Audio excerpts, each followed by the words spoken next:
बिस्मिल्लाहिर्रहमानिर्रहीम।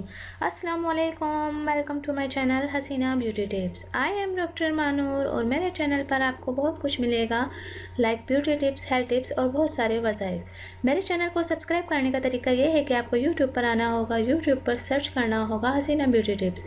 इस तरह से मेरा चैनल ओपन होगा और साइड में सब्सक्राइब का बटन दिया गया है, वहाँ आपको क्लिक करना होगा।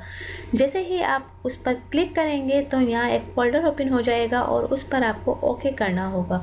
ओके पर क्लिक करेंगे तो यहाँ बेल आइकन्स बना हुआ आएगा और बेल आइकन्स पर क्लिक करेंगे तो एक और फोल्डर ओपन हो जाएगा और उस पर आपको ऑल लिखकर सेव करना होगा। इस तरह से मेरी हर वीडियो का नोटिफिकेशन आपको शुरू में ही मिल जाएगा और मेरी हर न्यू वीडियो आपको देखने को मिल जाएंगी। तो नाज़रीन, चलते हैं आज के टॉपिक की तरफ। आज का जो मेरा टॉपिक है वो